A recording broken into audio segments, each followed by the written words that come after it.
We're 51 matches away from knowing who'll be crowned European football champions this summer. I'm gonna predict each and every one, including top scorers and other awards, to make this video truly age like milk. Let's start with Group A.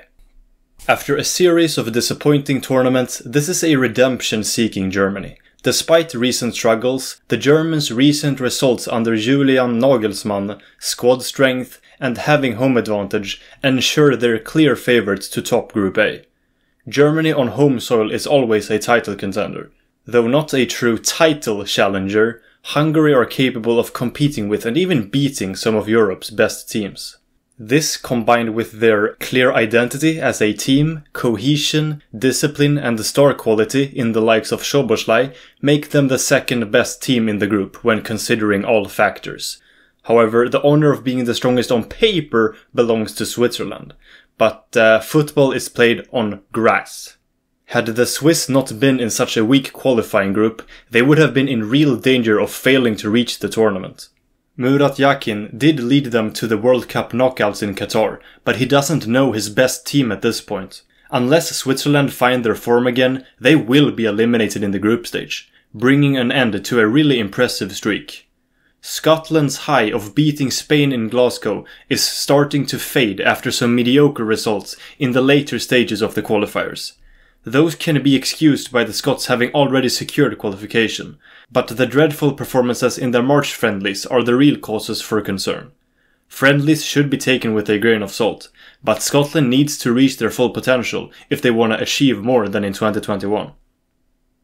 Euro 2024 will begin with a German 2-0 victory against Scotland. Given Germany's form and Scotland's recent away record, the Germans will triumph. Hungary will get off to a good start versus Switzerland with a 2-1 win. The Hungarians are just better as a whole at the moment, despite Switzerland's stronger squad. Matchday 2 begins with a blistering 3-2 German win over Hungary, who'd lose with their heads up high. Hungary's recent competitive record against Germany is so impressive that any outcome is on the table, but I think Die Mannschaft will end their Hungarian drought. Heading into the second round, Scotland and Switzerland will be pointless, though the match between them is anything but. Failure to gain anything here will almost certainly result in elimination. Still, I struggle to see any of the teams beating each other, so I expect a 1-1 draw. Germany's superb group stage will be topped off with a 3-0 demolition of their southern neighbours Switzerland. Though I marginally favour Hungary, my gut is screaming that Scotland will edge out the Hungarians by a single goal. I don't like using Hollywood plot armor logic, but Scotland's motivation of needing to win will bring them over the finish line. And they are a decent team, stronger than at the last Euros. Surely Scotland won't leave a tournament winless again, right? Right? Stay tuned to find out if Hungary advances as one of the best third-place teams. Don't skip forward, that's cheating. I should mention that I think Hungary are stronger than this point tally reflects, but football do be like this sometimes. Let's move on to Group B. Spain are barely but definitely the strongest team in Group B, which they, as reigning Nations League champions, are favourites to top. Interestingly enough, the teams La Roja beat en route to their Nations League crown can also be found here, Italy and Croatia, who will be competing for the runner-up spots. A lot can change in a year, but based on qualifying performances, the power dynamic between the three nations remains largely similar. As long as Croat players keep aging like wine, their somewhat older squad is nothing to be worried about. And they do have some decent young players too. One should also ignore Croatia's mediocre qualifying campaign, as they've proven to be a team that rises up when major tournaments begin. And title holders Italy's qualifying display wasn't exactly better. Yes, it does feel weird that Italy are reigning champions, since they're in mediocre form and didn't even qualify for the last 2 World Cups. Albania will finish last, but Silvino's tactics and the team's discipline will enable them to do so, with their heads held high. In a replay of the 2023 Nations League final, Spain and Croatia will draw Group B's opener, though this time with each team getting on the score sheet. Spain would be slight favourites, but a draw is my most probable outcome due to the recent matchups between them and Croatia's tendency to rise up for big tournaments. Italy will get on the score sheet once as they edge out Albania by a lone goal to secure 3 crucial points. On matchday 2, Albania will score their first Euro goal in 8 years, but Croatia will score twice to dramatically win. Spain's 1-0 triumph over Italy will be equally important, albeit less nail-biting. La Roja will secure the top spot by brushing aside Albania 2-0, while Croatia and Italy feature in a mutually beneficial goalless draw to round off the group, as 4 points will almost certainly be enough to advance as one of the best third-place teams. Spoiler alert. Actually, no, that was just highly skilled foreshadowing on my part. On to Group C. England are comfortably the best team in Group C, and one of the big favourites to go all the way this summer, having fallen at the last hurdle in 2021. Their squad depth is incredible, and although there are reasons to criticise Gareth Southgate, he's not a bad manager. His major tournament experience can't be ignored either. Though Denmark are in a slump at the moment, they're the second best team in the group, given their squad strength and routine at championships. They marginally exceeded Slovenia and Serbia in the qualifiers too. Denmark won't suffer consecutive group stage exits. Assessing Serbia is a nightmare. Despite being strong on paper, they only qualified by the skin of their teeth from a really weak group. And somewhat bizarrely, this will be Serbia's Euro debut as an independent state. But they have qualified for 3 World Cups that all resulted in group stage exits. If Serbia live up to their full potential, they can advance. But that if is so big, I don't think they'll succeed. Slovenia's weaker squad, which still isn't bad, is compensated by a strong manager and good team spirit. But I still expect a group stage exit due to their lack of major tournament experience and strength of the opposing teams. Their qualifying encounters would make Denmark marginal favourites over Slovenia, but I expect a 1-1 draw, just like in June. Slovenia aren't bad, and Denmark have failed to secure wins in their recent opening games at major tournaments. England will start their campaign with a convincing 3-1 win over Serbia, who will be victorious versus neighbours Slovenia on matchday 2. Slovenia have improved a lot since their Nations League clash, but I don't see Serbia leaving without a single win. If the Serbs play close to their full potential, Slovenia should lose. England will surprisingly drop points in a goalless draw with Denmark. In their 3 most recent matches under their current managerial regimes, England have been unable to beat Denmark in 90 minutes, and I expect that streak to continue. Also, the 3 Lions have never swept a Eurogroup. I don't think England will finish on 9 points. However, their 3-0 triumph over Slovenia will be enough to cement the top spot. Denmark will edge out Serbia 2-1. Anytime Serbia faces a comparably strong European team, they lose.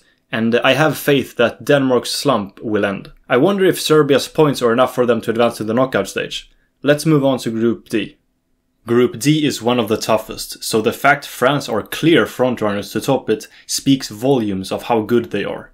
Having reached 3 of the last 4 major finals, Les Bleus will have their eyes on, finally, winning the Euros again. France have been quite underwhelming in recent matches, but I expect them to find their form again when the tournament begins, and they were great in the qualifiers. The Netherlands, who were hammered by France in the qualifiers, are the second strongest team in the group, but Austria is a worthy adversary that definitely has the capabilities to finish as runners-up too. Ralf Rangnick has done a superb job. Missing Schlager and Alaba is a potentially big blow, but I'm gonna give Austria the benefit of the doubt and say they'll cope well even without them. Football is a team sport. Poland will finish last. Despite being quite strong on paper, they failed to come together as a unit, even after the appointment of Probierz. The Netherlands have what it takes to beat Poland 2-1, while France edge out Austria by a single goal. Austria will then manage that feat versus Poland, who are arguably as strong on paper, but much worse as a team right now. France will brush aside the Netherlands 3-1 in a surprisingly one-sided match, with ease similar to what was seen in the qualifiers. On matchday 3, the Netherlands will fail to break down a resilient Austria in a 1-1 stalemate. The Netherlands have been struggling with goal scoring recently, and I don't see them keeping clean sheets versus the Austrians, who have improved considerably since their Euro 2020 match. Poland have not improved since then, and France will easily beat them 3-0 despite already being assured of advancement. Time for Group E. The group of life, because I'm sure the matches will be lively. Following a bad World Cup, Belgium bounced back in the qualifiers and are the best team in this group, though Ukraine will be stern competition. They were agonizingly close to qualifying directly from an extremely tough group, picking up points against England and Italy despite never playing with real home advantage. Ukraine won't finish lower than second and could potentially upset Belgium. However, I expect the Belgians to top. Romania's qualifying group was so weak that you can't draw any conclusions from them topping it. Their hardest opponent was a criminally out of form Switzerland. Slovakia also obtained 22 points, albeit in a harder group, and they have more recent Euro experience than the Romanians, who should finish in last, despite having a couple of good players. Still, they're arguably weaker now than in 2016. And by the way, this will be Slovakia's first major tournament ever without Marek Hamšík playing. Kinda crazy, but I still give them a marginal edge over Romania. Ukraine will edge out Romania 1-0 in the group opener. They're simply slightly better than the Romanians, both on paper and as a team. Belgium will be unexpectedly challenged by Slovakia, but still ultimately run out 2-1 victors. Slovakia proved to be resilient against Portugal in the qualifiers. Ukraine will fail to find the second goal versus Slovakia, drawing 1-1 with them, despite being a bit better. With the quality they have, Belgium will brush aside Romania 2-0. Frustratingly for Slovakia, they'll fail to break down Romania on matchday 3, resulting in both sides' elimination. Ukraine and Belgium will play 0-0 in a mutually beneficial deadlock. Portugal are insanely strong on paper and swept the qualifiers, so it goes without saying that they're undisputed favourites to top Group F. But I'm saying it anyways. Turkey are infamously difficult to predict, and they will effectively enjoy home advantage in every match due to the big Turkish diaspora in Germany. My money is on them to clinch the runners-up spot in the group. Czechia are also challenging to rate, and a bit underrated. Their manager Jaroslav Šilavi somewhat bizarrely chose not to extend his contract after securing Czechia's Euro qualification. If the newly appointed Ivan Hašek can maintain his Czechia's friendly form at the final tournament, they'll have decent odds to advance. And let's not forget that Patrik Schick was the joint top goal scorer of the last Euros. Georgia will finish dead last, despite improving a lot in these last years. However, like North Macedonia in 2021, they only qualified because UEFA's stupid format guaranteed a Nations League C team a Euro spot. That's not Georgia's fault, but they're out of their depth here. They didn't beat any Euro caliber teams in the qualifiers, even at home, and I expect them to leave Germany without a single point. Turkey will brush aside Georgia 2-0 in their debut, while Portugal will ease past Czechia by an even greater margin. Czechia are solid defensively, but sometimes you just lose 3-0 anyways. Portugal definitely have those capabilities. The Czechs will bounce back in the next round by winning 2-1 over Georgia, who'd score a historic first Euro goal. In the last World Cup playoffs, Turkey really gave Portugal, in Porto, a run for their money, missing a penalty but still only losing 3-1 after a last-minute Portuguese goal. Portugal often fail to live up to their potential, and Turkey will effectively play at home. I'm gonna say the game finishes 2-2. Loads of people had Turkey as a dark horse at the last Euros, but I don't see them flopping this time. That said, I wouldn't really call them a dark horse now either. Portugal will hammer Georgia 4-1 in the final round. Czechia and Turkey are evenly matched, so I predict a 1-1 draw. Let's see what third place team advances. I can't handle the suspense. Now let's get to the knockout stage matches, which I'll go by in chronological order. Croatia easily beat Scotland at the last Euros, but Scotland have improved since then, and Croatia just don't win knockout games in 90 minutes. But they thrive in extra time, and that's where they'll find the winning goal. And an additional one, for good measure. I think Germany will keep up their momentum in the knockout stage, and beat Denmark with the daring scoreline of 3-0. Denmark really struggled on the road in the qualifiers, and Germany on home soil can be lethal. England edged out Czechia 1-0 at the last Euros. This time they'll find a second. Ever since the World Cup, and arguably longer than that, the Netherlands just always lose whenever they face evenly matched or stronger opposition. Though Spain were underwhelming at the last World Cup and in recent friendlies, they are Nations League holders and should be able to beat the Dutch in 90 minutes, but not by a huge margin. A really tricky matchup. In 2021, Austria defeated Ukraine with a deceivingly close scoreline, and they've both improved since then. It's a coin toss, either could win, but I'm going with Austria, despite them missing a couple of good players. Another really tricky matchup, they're both underperforming powerhouses and either could win even though Portugal are favourites. I'm gonna give Portugal the benefit of the doubt, but the defending champions Italy definitely stand a chance too, despite being pretty bad in the qualifiers. Since the recent expansion of the Euros to 24 teams, there's always been an upset in the round of 16, and I think that trend will continue here. Belgium are in a transitional period, and Hungary have proven capable of competing with some of Europe's best teams. Belgium are better, and notably demolished Hungary 4-0 in 2016, but it's called an upset for a reason, and 2016 was 8 years ago. My prediction is that Hungary beats Belgium on penalties, even though I'd give Belgium better odds to win in a shootout. But football isn't always logical. You have no idea how tempted I am to go with a Turkish upset win here, but I'm gonna listen to my brain and say 3-1 France. Time for the quarterfinals. Germany and Spain love drawing 1-1, and I see it happening again here. Either team could win the shootout, but Germany are the absolute kings of penalties. End of the line for Austria. Portugal usually get the job done against weaker opposition. Usually, and I expect them to win 3-1 here. There's been a lot of recent encounters between these two, but there's no denying that England are better now. They should win 2-1, though it would be foolish to underestimate Croatia.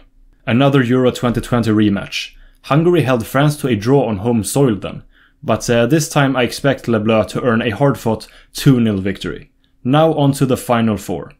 One thing that concerns me about these semi-final matchup is that they're too perfect. These are arguably the four biggest tournament favorites, and in the last two Euros of the 24-team era, there's always been one unexpected team that reached the semi-final due to the more unpredictable nature of the format. However, unlike the almost mandatory round of 16 upset, which is usually seen at World Cups too, I think it's inevitable that there will eventually be a European Championship where only powerhouses reach the Final Four. We have seen World Cups with 24 teams where that's been the case, and I see it happening in Germany this summer. But yes, it's slightly awkward when the semi-finalists appear too perfect. Enough rambling. Time to predict the first semi-final. Portugal are definitely stronger than Germany on paper, but football is played on grass. Oh wait, I already used that brilliant joke, if you could call it that. Portugal's 2021 squad was also stronger, but Germany still won quite easily. They're a real bogey team for Portugal, and I expect Die Mannschaft to beat them in a thrilling encounter to reach their first Euro final since 2008. France and England are the two best teams in Europe, so I'd prefer it if this was the final instead of just a semi-final, but oh well. Le Bleu won 2-1 at the last World Cup, where the refereeing arguably wasn't great for England, but at the same time they were awarded 2 penalties. If you don't win despite being awarded 2 penalties, you can't really blame anyone else. And I respect France more since both of their goals came in open play. But that was done, and the match is a coin toss, don't get me wrong. England's squad is marginally better than France's now, but when it comes to big games like this, I give Didier Deschamps a slight managerial edge over Gareth Southgate. Again, this match is a complete 50-50, but my gut is saying that France wins by a single goal. Now what we've all been waiting for, the final. Let's have a look at France's 2 most recent encounters against Germany. First, they played in September last year, and lost. Then they faced off in March, and lost. So if you think I'm deranged for predicting a French win, I can't really blame you. But hear me out. Playing in a final is completely different in terms of stakes and mental capacity required. And Le Bleu did beat Die Mannschaft in their last competitive match, though Germany has improved a bit since then, to be fair. However, France has unparalleled experience at this stage, and I don't think this German side is experienced enough to go all the way yet. My prediction for the final is that France finds a way to win during extra time to become European champions for the first time in 24 years. Let's get to the individual awards, starting with the top scorer. Coming in at third place, we have Niklas Füllkrug with 5 goals. And in the runners-up spot, we have Harry Kane, also on 5 goals, but I think he'll bag more assists, so that's used as a tiebreaker here. And number 1, drum roll please, Kylian Mbappe on 7 goals. Not too unexpected since I predict France to win the whole thing. And I also think Kylian Mbappe will win the best player award. And when it comes to the best young player, I think Florian Wirtz will win that. These aren't really that crazy or out of the ordinary, but sometimes the expected happens. I mean, you don't have to be a hipster all the time. Come on, cut me some slack now. Alright, that's it for my predictions. I'm convinced each and every one will age like fine wine. Yeah, totally. Thanks for watching.